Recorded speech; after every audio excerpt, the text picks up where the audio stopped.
Days ago, Zimbabwe lost Zororo Makamba. I think a lot of us know. It was on the CNN, it was on the BBC, and it said first COVID death in Zimbabwe. I think we would say first reported COVID death in Zimbabwe. And I also think it would have been the only one reported if it was not Zororo Makamba. And he had a show called State of the Nation. And even in his passing, he showed us the state of the nation. He was at Wilkins Hospital. There was no plug in his room. There was no ventilator.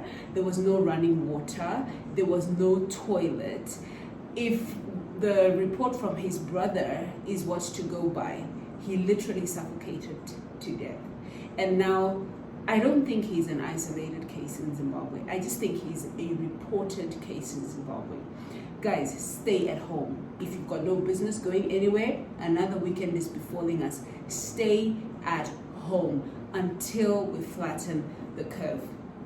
Now, what are the things that you can stay at home with? Stay at home with paracetamol to manage your temperature. Stay at home with a humidifier if you have one. What are the symptoms anyway to coronavirus? Some are saying a dry cough, a new persistent cough, high temperature. If you have any of those, Operation One-on-One, lock yourself down and start talking to your GP.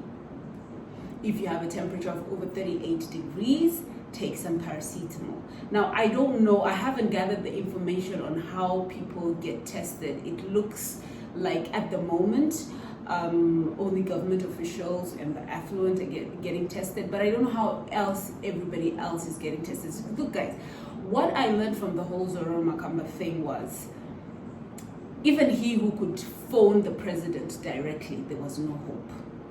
So other than looking to God, look after yourself. You've got no business going to public gatherings. You've got no business going to church. I mean, I said this about weeks ago, and people thought I was crazy, but this thing is knocking on everybody's door. Now, Prince Charles has it, and he's given it to another prince of another, country.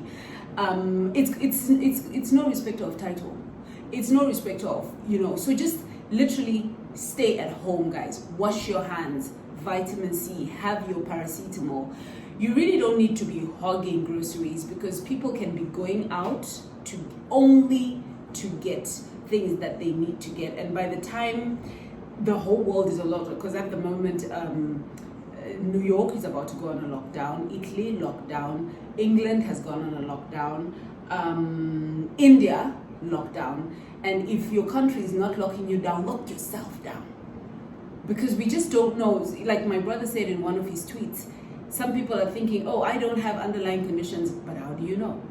How do you know if you don't have underlying conditions? Because if you're selfish enough to go to infect like a grandmama or somebody's grandpapa, how do you know if you don't have an underlying condition? And if you're on immunosuppressants, get in touch with your doctor. Just have a good relationship, with your doctor. And guys, it's really important at the moment that we take care of ourselves and each other. I know people are going to be suffering from things like cabin fever. On my Instagram page, which is this page, because I'm sure I'm going to share the video on that page, I will be sharing videos of exercises you can do at home. I will probably share videos of me doing my facials.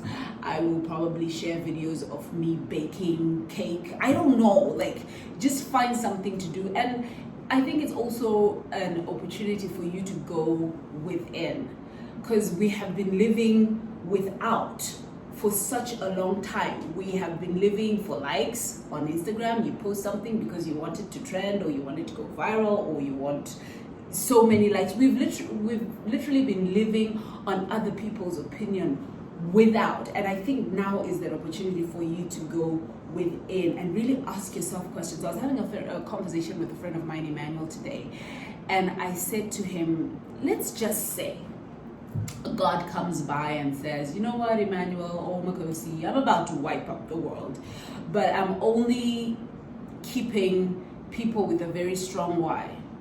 If God said to you today, why should I preserve your life? What would you say to her? What is your why? Go within and find your why. Until next time, take care of yourself and take care of each other.